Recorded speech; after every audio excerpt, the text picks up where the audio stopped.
Welcome to the ITSP Magazine Podcast Network. You are about to listen to the Loops and Lifecycles podcast with Josh Mason. When you hear a new idea, do you wonder, can I put this into practice in what I'm doing? Join Josh Mason and guests as they dig into concepts from multiple disciplines to find ways to improve our business, our security, and our lives. Enjoy this episode, and remember that knowledge is power, now more than ever.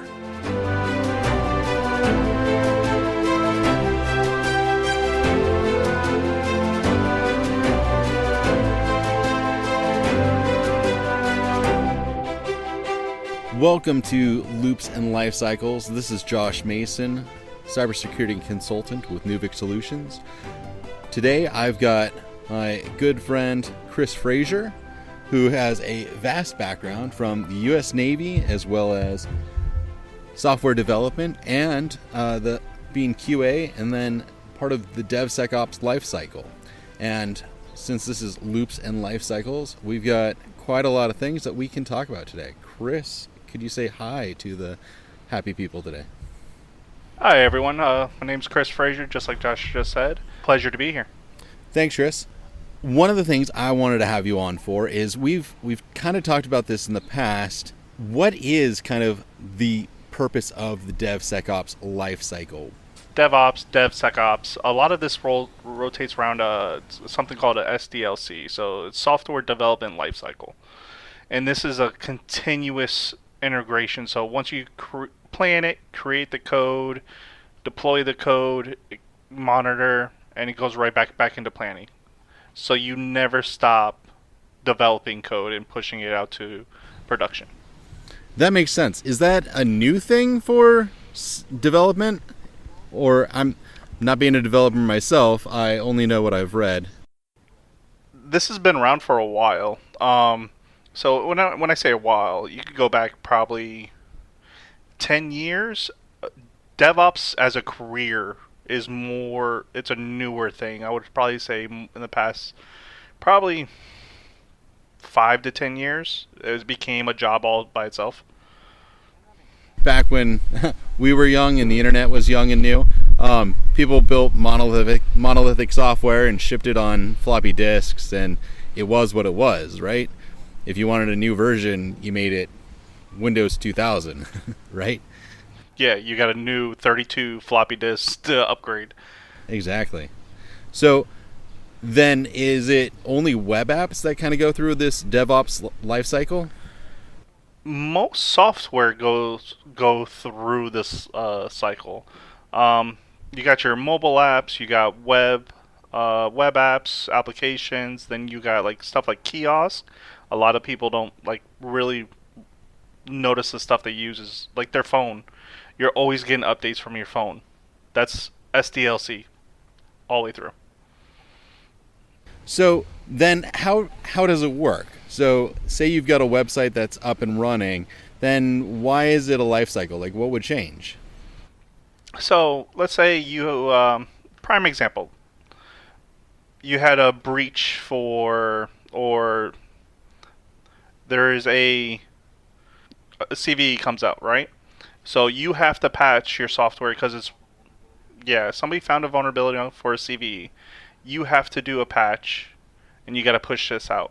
Well, to do that, you have to make sure, you plan this patch, that if you do deploy this, it's not going to break something else. So you write the code, you push it to Git or whatever repository your company is using or you're using. Then from there, you're going to deploy it. And this is where DevOps comes in, right? So you're going to build it, test it, release it, deploy, then operate it. This is where DevOps really shines. You're going to take your code and make sure your servers are up. Takes the code, make sure they work, it stays up, and you're going to monitor. And that's the whole DevOps cycle. Then you go right back into plan. And if you've got something that's live, I imagine this kind of works with features too. Someone's got a new feature or something that you want to change on the site, something new underlying software or a new language. That's all. I mean, you don't want to tear down everything and build it up new, right? Yeah, that's the whole planning cycle. I like to think about, I always go back to my time in the Air Force. And one of the first things I learned about is the OODA loop. And I know we've chatted about that before. It's the decision-making cycle. Observe, orient, decide, and act. And I know your introduction to that might have been similar to mine, perhaps way back at, up near Chicago? Is that where you all start? Yeah, we had in the Navy, we had the boot camp up in Great Lake, Chicago. Well, Great Lake, Illinois, so it's right above Chicago by like 45 minutes or so. My introduction was, hey, this is a reflection of how people act on a normal basis and how decisions are made, not a, you will do this. Once you understand how people are acting, how your brain works, how you make decisions, now where are the factors that apply to that? Is that similar to what your introduction was like? So the Navy takes a little bit different look on it, but it's not that far off. I think the only really different in there is the deciding factor. The Navy goes a little bit more risk averse. Can you prevent whatever's going to happen? That's the big one. This is going back now almost 2 decades. Yeah, I'm digging deep. Sorry, man. I understand. I was sitting down thinking about this all and realized it was like 18 years ago for me. Half my life ago now. Yeah, right? It's amazing how time flies. Right?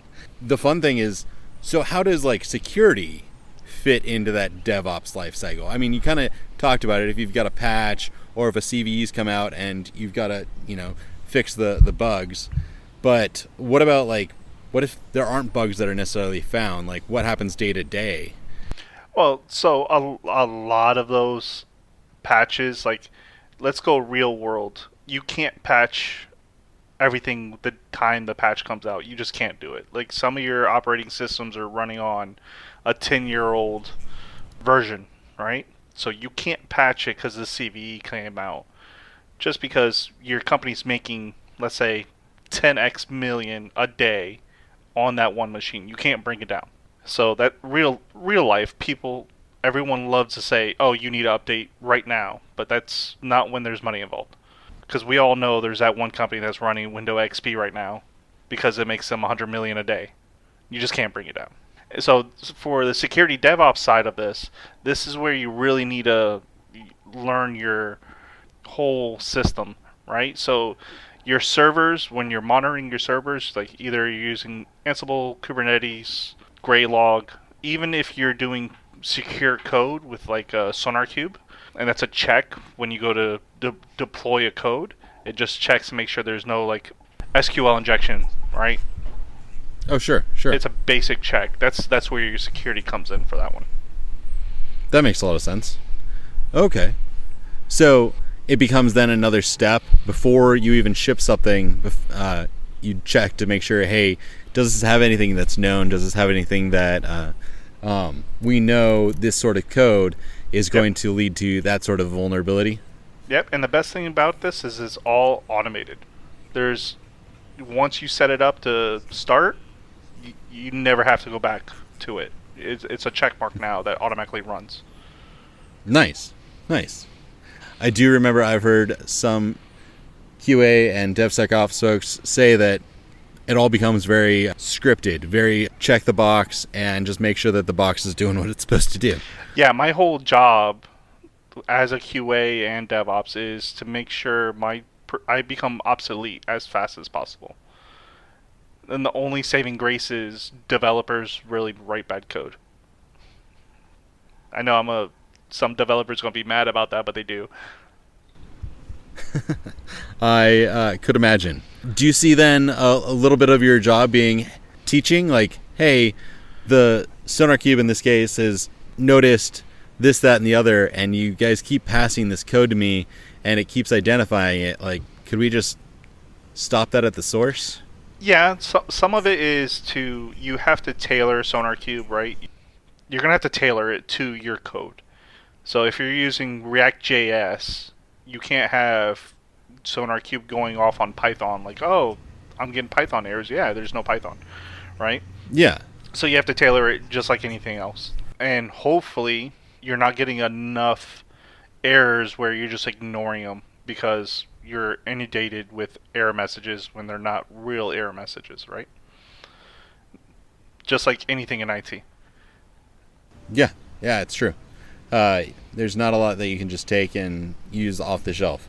It's and you can't mix and match stuff without expecting to have integration issues. Yes, 100%. But another thing for like a lot of people don't touch for like the DevOps side, like just when I went into the code, build, test, release, deploy, operate, monitor, that was probably like 10 to 15 different tools, if not more, depending on the company, right? So you have AWS, Docker, Ansible, Kubernetes, Jenkins, Circle CI, Git, GitLab, GitHub, SonarQube, right? Azure, OpenStack, and list goes on and on. There's always companies out there. So as QA and DevOps, you have to know almost a little bit about everything, and hopefully a lot more about certain areas. Sounds like it could be a lot of work to get started. I imagine that's not really an entry-level type job, jumping to QA. QA as a whole is entry level. Like I started with zero IT experience. Like I had my A plus, Net plus, and I got a QA job. It's called a manual QA tester, which is pretty much no code. Pretty much you get a user story or a requirement, and you validate whatever the developer did matches this requirement. And if it doesn't, you make a bug. If not, it passes, right? Oh, okay. Automation QA is a little bit different. This is where you get into, I need to know how to code.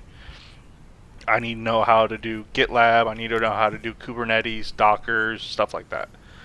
That way, you're giving technical feedback and you're testing specific pieces. It kind of feels like the known box, the opaque box versus a glass box, if you will. Like one, you know what's inside and you can give feedback off of that. The other one, you don't know necessarily what's going inside, but you do know what the effects are like as a user. Yep, it's actually, that's called a black box testing. You don't see the code, you just know the outcome. So you'll do a lot of that in like QA. Just like prime example for Josh, I know you've gone on to the talks about how you're a pilot and you have your checklist for start, right? So if you didn't have parameters meet a checklist, what happened? It's abnormal, and if you're in flight, then you start thinking, okay, well, what's causing this? If it's on the ground, then you go, okay, how do we plan around it? Yeah, so pretty much the same example for QA, right? So if I find something that's so far out of parameters, I stop it and the build doesn't go live because it broke something or whatever. Like I've seen prime example. I've tested something that was for a sign-in page and they forgot to make the sign-in button. The page existed if you typed it out and went there, but to go from like the landing page to the sign-in page, the button wasn't there. I've seen that. Right? So that's bad code in general. And the funny part, the dev guy came back was like, well, the requirement doesn't state there's a button. I made the page like they asked, but they didn't ask for a button. They just asked for the page. So that's why a team is so helpful, isn't it? This is why I have QA, and QA will always have a job. My brain starts going crazy and thinking, okay, well, if this works for development for putting out software, where else could we use the same process? Like I'm thinking like financials or in building a business, deciding on like a go-to-market strategy. Like it would be really helpful to have like a plan stage, okay, well, what if it doesn't work stage, okay, now you made it, is it good to go? Or like before we like... Yeah, actually, so you'll see this type of DevOps, right? Like what's the Sigma Black Belt? They have they have their whole cycle for manufacturing is the same principle, just with mostly less steps, but same principle. military decision-making cycle is the exact same. And that's, not new. It also wasn't developed as a, hey, this is what we should do. It was more of a, hey, what are we doing? Let's write it down and make it identify it so we understand what we're doing. Yeah, gotta love exactly. those SOPs. I don't miss those at all. Well, I mean, that's organizational maturity, right? Yeah, that's when you know you made it big, when you have a dedicated person for SOPs. Our experience, looking at the military, like, what, Navy's going on 250 years doing what they've been doing?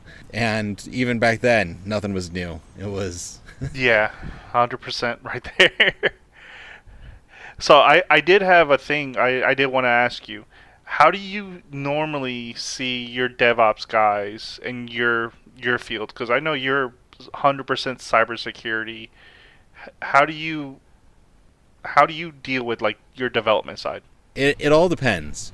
Right now, I'm working with consultants and pen testers, and our development it's all our own internal tools. So enumeration scripts that are built specific for, hey, we found something, we're going to test it, and I don't want to sit here and run it over and over and over again. So let's build out something.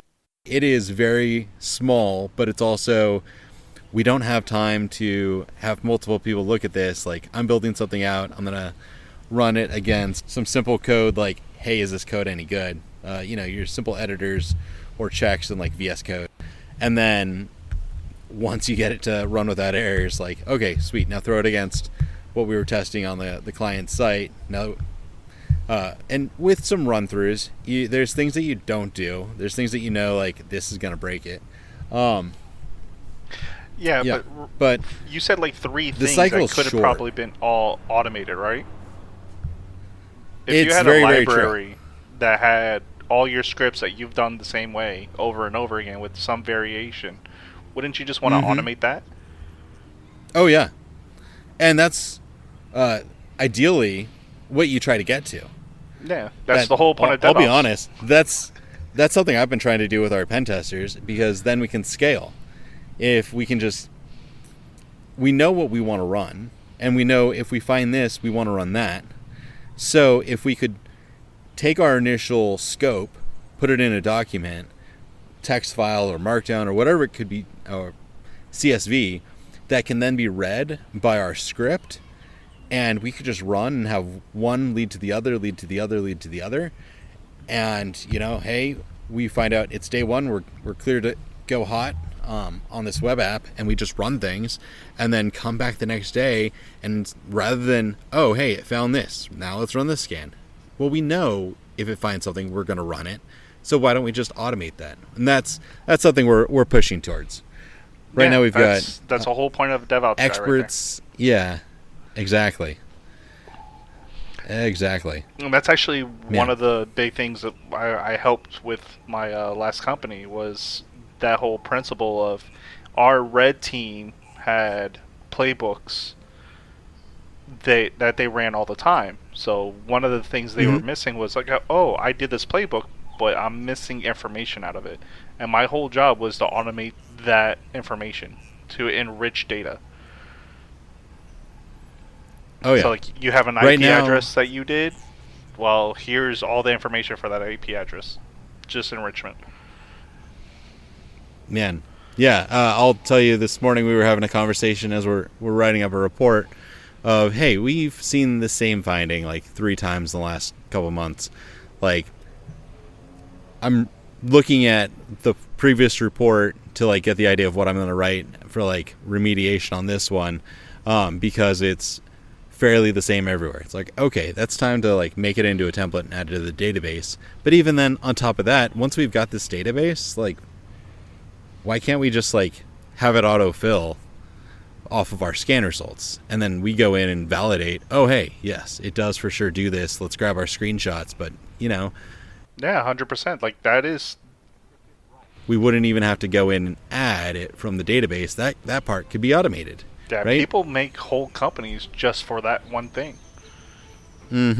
Chris, I know I could sit and talk with you for hours because we've literally done that a lot. Thank you for going down this rabbit hole with me. We'll pick up this conversation again, but this was just an intro to Chris Frazier and Loops and Lifecycles. Is there anything that you've got going on that you'd like to let people know about? Well, first, thank you so much for having me here.